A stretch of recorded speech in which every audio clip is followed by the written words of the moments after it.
बस सुरेश सुरेश आभार.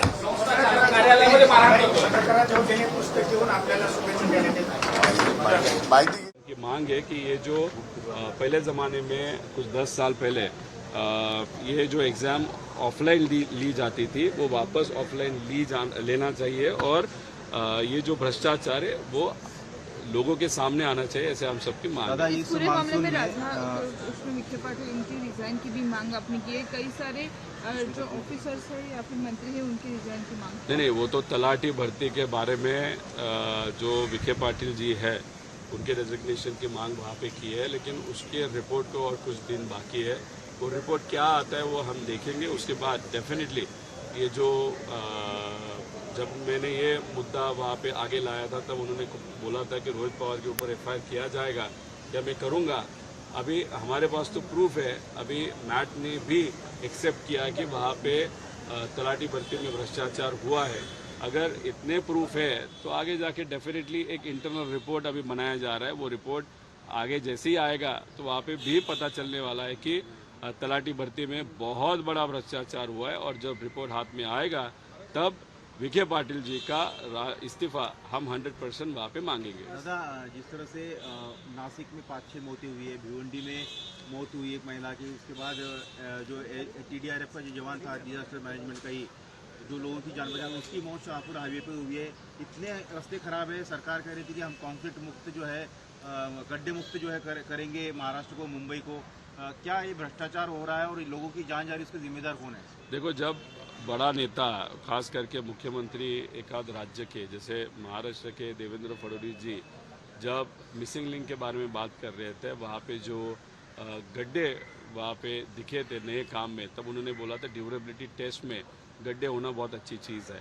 अभी ये जो गड्ढे नेशनल हाईवे पे या जो महानगर पालिका का काम वहाँ पे चल रहा है और उसमें अनफॉर्चुनेटली जो गरीबों का मौत वहाँ पे हो रही है एक्सीडेंट के कारण, तो वहाँ पे वो ड्यूरेबिलिटी टेस्ट का ये साइड इफेक्ट है या ड्यूरेबिलिटी टेस्ट का ये हिस्सा भी है, ये देवेंद्र फडणवीस साहब जी ने वहाँ पे बताना चाहिए लोगों को जिनके यहाँ कोई वहाँ पे मरा है.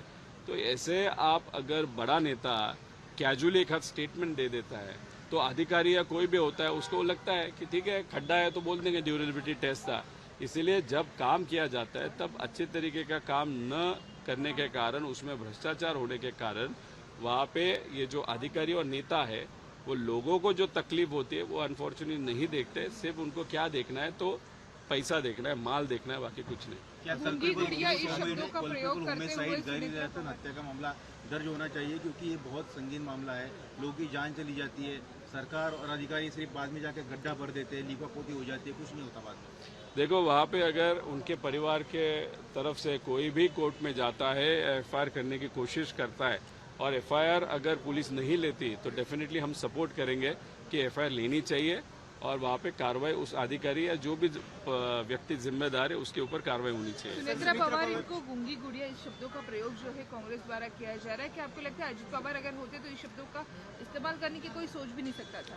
देखो, इशू क्या हुआ था वो भी आप समझ लो ना. वहाँ पे प्रेस कॉन्फ्रेंस चल रही थी. उस प्रेस कॉन्फ्रेंस में एक अच्छा पत्रकार लोगों के तरफ से बीड जिला की जो कायदा व सुव्यवस्था है, वहाँ के जो क्राइम सिचुएशन है उसके बारे में बात करने की कोशिश कर रहा था या प्रश्न पूछ रहा था.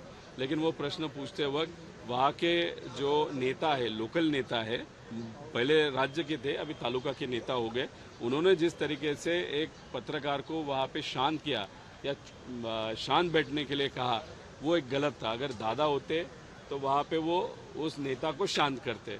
लेकिन यहाँ पे जो सुनेत्रा काकी उन्होंने कुछ भी नहीं किया, वो गलत था.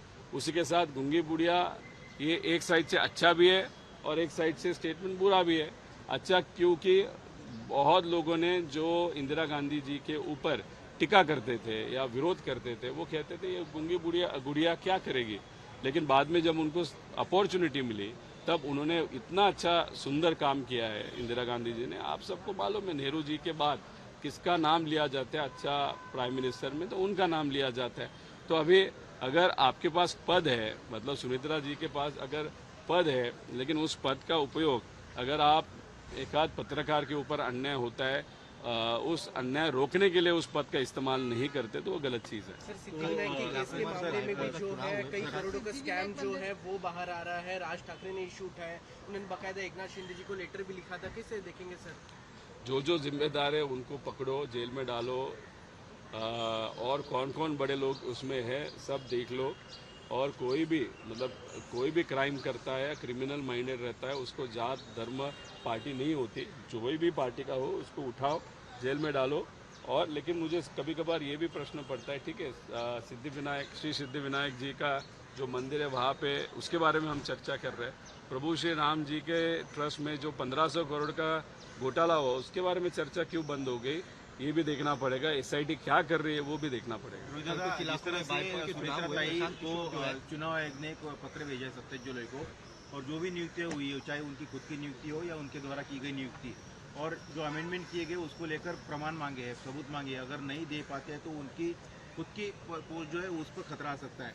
क्या ये मर्जर को लेकर उन पर दबाव की रणनीति है कि या फिर प्रोसेस है? आपको क्या लगता है? इलेक्शन कमीशन ने सुमोटो ये किया होगा, उनको किसी ने कंप्लेन किया होगा, उस कंप्लेन के बेसिस पे उन्होंने नोटिस भेजी थी। इतना जल्द गति से अगर इलेक्शन कमीशन वहाँ पे काम कर रहा है, जो वैसे देखा जाए तो भाजपा के नेता जब तक नहीं बोलते तब तक इलेक्शन कमीशन का एकाध अधिकारी मुंह भी नहीं खोलता। तो यहाँ पे अगर इतना अग्रेसिवली वो आगे जा रहा है इलेक्शन कमीशन, तो डेफिनेटली कहाँ ना कहाँ तो भी प्रेशर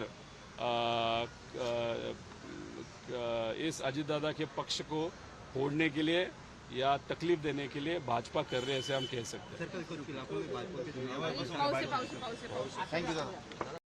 काही 2025 मध्ये अतिवृष्टी झालेली होती, खूप मोठ्या प्रमाणात नुकसान देखील झालं होतं, मात्र पीक विमा यावेळेस मिळाला नाही आणि अतिवृष्टीमध्ये जे पूल वाहून गेलेले आहेत अद्यापही जशाचे आहेत. दादांनी पाहणी केली होती, पाहणी केलेले पूल दुरुस्त होतील अशी अपेक्षा होती, मात्र अद्यापर्यंत दुरुस्त झाली नाही. लोकांची अडचण तशीच आहे. काल आणि आज आमची या सगळ्याच विषयांवरती बैठका झालेल्या आहेत.